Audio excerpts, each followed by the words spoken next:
수행은 급하게 서두른다고 되는 것이 아니다.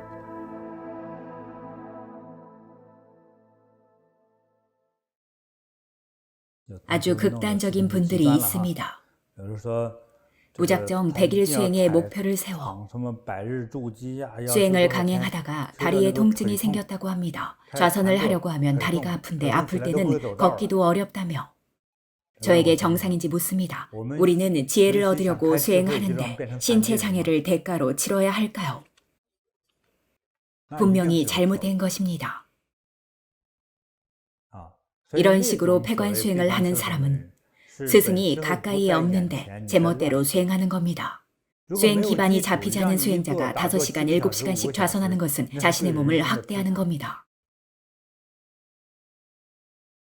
보리선수에는 대광명수지법, 오체투지, 연불 등의 수행법이 있는데 연불을 할 때는 일반 가부좌 자세로 방석에 앉아서 하거나 혹은 벽에 기대어도 괜찮습니다. 그리고 무릎을 꿇는 자세도 있는데 엉덩이를 장단지에 앉히는 자세입니다. 여러분 모두 아는 자세죠? 엉덩이를 장단지에 붙입니다. 힘들면 엉덩이를 떼고 하셔도 됩니다. 무릎을 바로 세우는 자세인데 눈은 감지 마십시오. 눈을 감으면 균형을 잃으니까요. 버티기 힘들면 다시 엉덩이를 붙이고 앉으면 됩니다. 그래도 힘들면 다시 가부좌로 앉고 도저히 견디기 힘들면 아예 일어서도 됩니다. 한 가지 자세를 고집하거나 특히 가부좌만 고집하면서까지 성급하게 선수행 대사가 되려 한다면 깨달음을 얻기도 전에 다리에 장애가 생길 겁니다. 수행 방법을 잘못 익힌 많은 수행자들이 다리에 이상이 생겼습니다. 심각한 관절염 또는 다리에 변형이 생겨 길을 걸을 때 기마 자세로 걷습니다.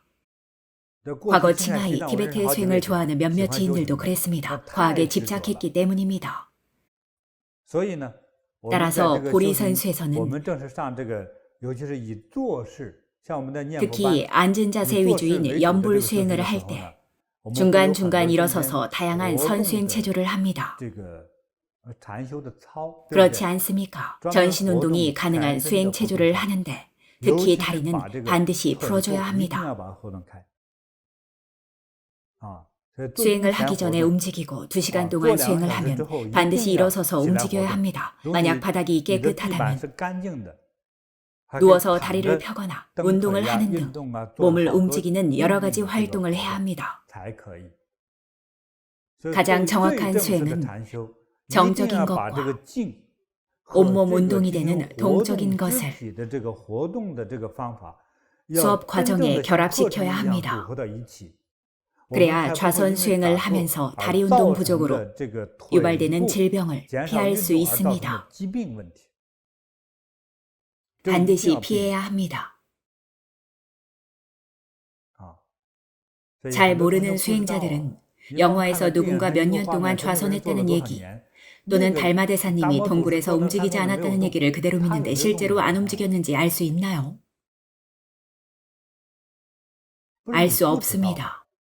이것이 첫 번째입니다. 두 번째, 달마대사는 이미 몇십 년 동안의 선수행 경험이 있기 때문에 1년 동안 앉은 채로 꼼짝하지 않아도 정상입니다. 그러나 여러분은 아직 그런 기반을 갖추지 못했습니다. 그만큼 좌선의 시간은 자신이 갖춘 기반과 연관되어 있습니다. 수행 기반이 없는 사람은 섣불리 오랜 시간 좌선하면 안 됩니다. 앞으로 수업을 할 때도 서서 대광명수지법을 수행합니다. 제가 직접 수업을 이끌면 일반적으로 1시간 후에 꼭 운동을 합니다. 뛰고 허리를 움직여주고 다리나 발 운동도 하고 손목, 목도 움직여준 다음 계속 수행합니다. 긴장을 풀고 화장실을 다녀오거나 물 마시고 좀 돌아다니다가 다시 수행합니다. 그래야 변함없이 꾸준히 할 수 있습니다. 팔괘내공을 하는 것처럼 말입니다. 그렇지 않습니까? 오른손을 들고 8바퀴를 돈 다음 다시 왼손으로 바꿉니다. 제가 한쪽으로만 돌면 15분을 견디기 힘들 거라고 했더니 누군가 자신의 실력을 빠른 속도로 높이기 위해 30분을 억지로 버텼다고 하더군요. 결국 일주일 동안 쉬었다고 합니다. 한쪽 팔을 움직이지 못했습니다. 그럴 필요가 있나요? 건강하게 오래 살려고 수행하는데 그분은 자신을 장애인으로 만들었습니다. 실력을 빨리 늘리기 위한 것이라고 하는데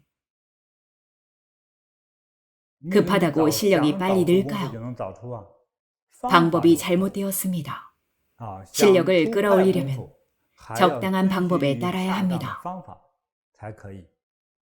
밥을 짓는 것과 같습니다. 빨리 하려고만 하면 안 됩니다. 20분이 지나야 밥이 완성된다면 5분이 모자라도 설익은 밥이 되고 소화도 잘 안 되고 맛도 없습니다. 서두른다고 되는 일이 아닙니다.